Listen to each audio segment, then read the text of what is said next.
And I want to bring in Democratic Congressman James Walkinshaw of Virginia. He's a member of the Oversight Committee.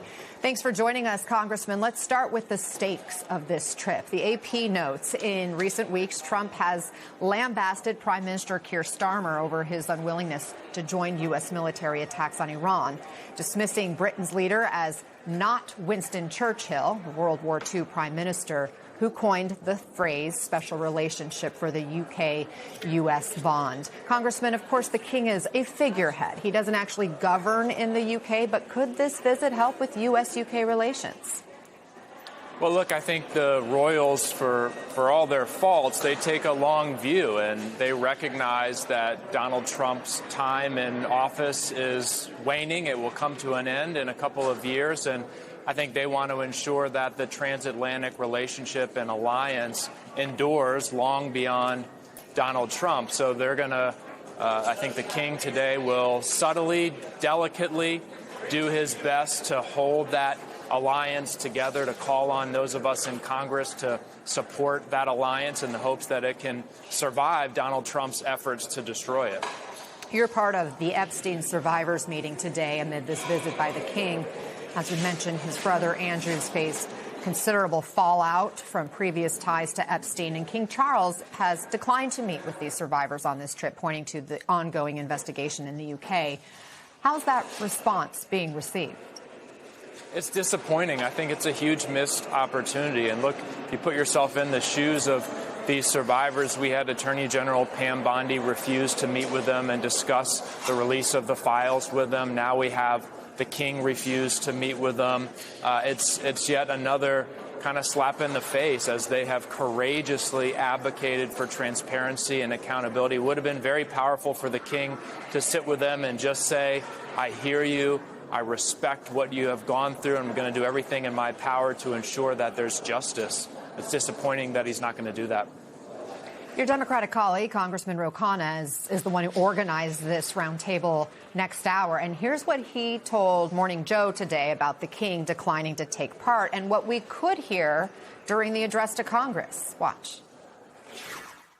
The request was for the king to meet the survivors to show that he and his country are taking this seriously. I had a constructive conversation with the British ambassador. He said the king didn't want to meet individually, but he indicated that the king may say something in the address today to Congress, that he may talk about the abuse of these young girls and the need for accountability.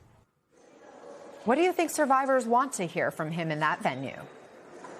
Well, I think they want to hear his commitment and the British government's commitment to an open and full investigation, even if that investigation reveals wrongdoing by the king's brother. I just think the survivors both here in the United States and across the world want to be reassured that the wealthy, the powerful, and the well-connected aren't going to get off scot-free, and hearing that from the king would be very powerful.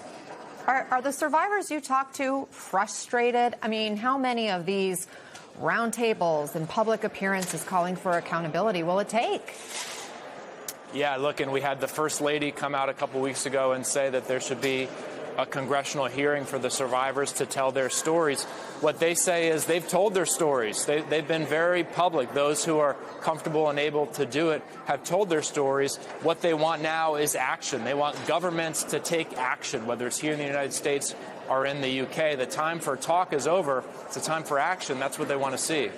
We have seen the UK take action.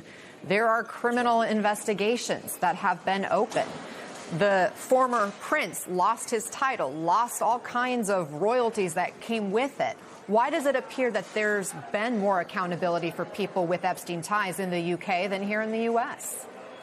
I think that is a very fair point, and that is part of the frustration. And, you know, I would lay that at the feet of the Department of Justice.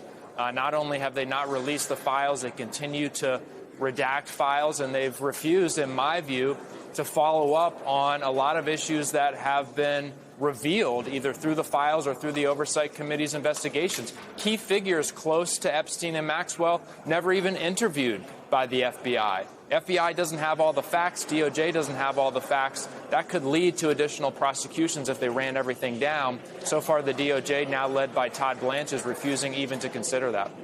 As we continue to see these live images at the White House in preparation for the arrival, the formal welcome ceremony of King Charles and Queen Camilla, you see all of the military members getting into place.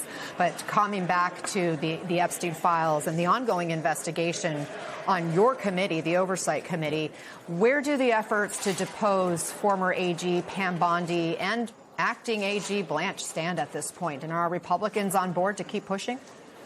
Radio silence. You know, Chairman Comer, the Republican chairman of the committee, said he was going to hold former AG Bondi to the subpoena, bipartisan subpoena that our committee issued. He said he's been negotiating privately with her lawyers, but we have heard nothing. She missed a scheduled deposition on the 14th. In my view, she's in violation of the subpoena, in violation of the law.